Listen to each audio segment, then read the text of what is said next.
Très chers compatriotes, en ce premier jour d'un deuil national de 48 heures, décrété par son Excellence le général d'armée Assimi Goïta, président de la transition, chef de l'État, en la mémoire et en hommage à feu le général de corps d'armée, Sadio Kamara, ministre d'État, ministre de la Défense et des anciens combattants.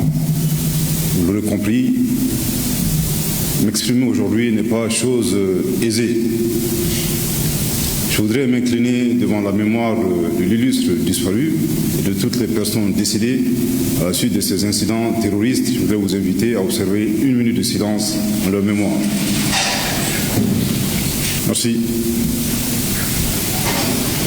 Je saisis cette occasion pour souhaiter également un prompt rétablissement aux blessés. Notre nation a été endeuillée par des actes terroristes simultanés, coordonnés, planifiés qui se sont déroulés dans plusieurs localités de notre pays. Au-delà du mode opératoire, il est évident que sans l'appui des sponsors, ces actes lâches des barbares n'auraient jamais pu se réaliser. Quels étaient l'objectif de ce groupe terroriste? Il y en avait essentiellement trois. Un, s'aimer la peur et le doute. Nous n'avons pas peur, nous ne douterons jamais et nous n'aurons jamais peur. Deux, affaiblir notre détermination. Plus que jamais, nous sommes unis et nous resterons encore renforcés et la cohésion nationale sera toujours au rendez-vous. Et trois, briser notre abnégation. Plus que jamais, nous sommes forts et résilients.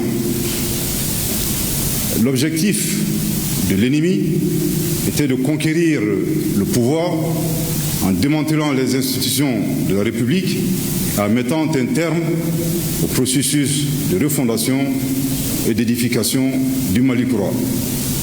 La réponse cinglante qui leur a été infligée est l'œuvre et l'abnégation de nos vaillantes forces de défense et de sécurité sous le leadership de son Excellence le général d'armée Assimi Goïta, président de la transition, chef de l'État, chef suprême des armées.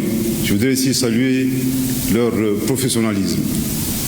Je voudrais également rendre un vibrant hommage à la population malienne, notre brave population, qui est restée résiliente, qui a toujours cru à son armée et qui croit encore au processus de refondation et d'édification du Mali croix. Ceci dit, j'invite la population à ne pas céder à la panique et de continuer à apporter leur franche concours et collaboration aux forces de défense et de sécurité. En tant que croyant, je voudrais ici partager avec vous deux versets très importants du Coran. Le premier verset, « Toute âme goûtera la mort ». Fin de citation. Le second verset, « À Dieu nous appartenons et à lui nous retournons ». Le général Kamara, comme tant d'autres, victime de l'insécurité, a été arraché à notre affection. Toutefois, le type de combat pour lequel ils se sont engagés, le sens et l'orientation que nous décidons de donner à notre existence sur Terre sont des choix personnels.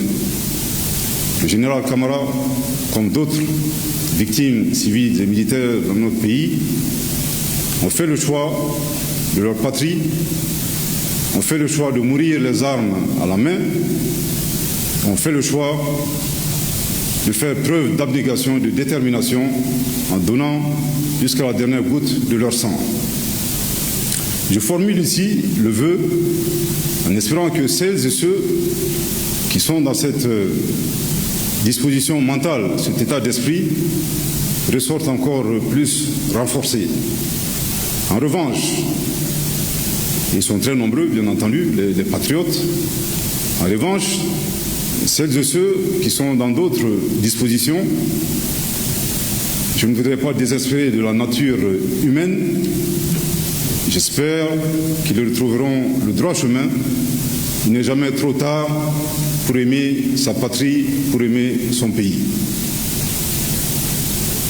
À ceux qui se font manipuler par les sponsors, je pense qu'il est important que ces personnes se posent la question légitime de savoir pour que ces sponsors n'expérimenteraient pas eux-mêmes les projets funestes qu'ils veulent implémenter dans d'autres pays. Je saisis cette occasion pour réitérer et rappeler que notre combat pour l'honneur et la dignité n'est pas négociable, il n'y a pas d'alternative. Nous le mènerons jusqu'à l'éradication totale du terrorisme, jusqu'à l'édification du Mali Koura. C'est notre engagement, c'est notre raison d'être. Il est également important en ce moment précis de garder constamment en mémoire les propos très inspirants de notre hymne national. Aujourd'hui, je pense en particulier à une partie du troisième couplet que je voudrais partager avec vous. La voie est dure, très dure, qui mène au bonheur commun. Courage et dévouement, vigilance à tout moment. Ensemble, nous ferons le Mali Koura, comme le rappelle constamment le chef de l'État. Que Dieu bénisse le Mali, préserve notre patrie. Je vous remercie de votre très aimable attention.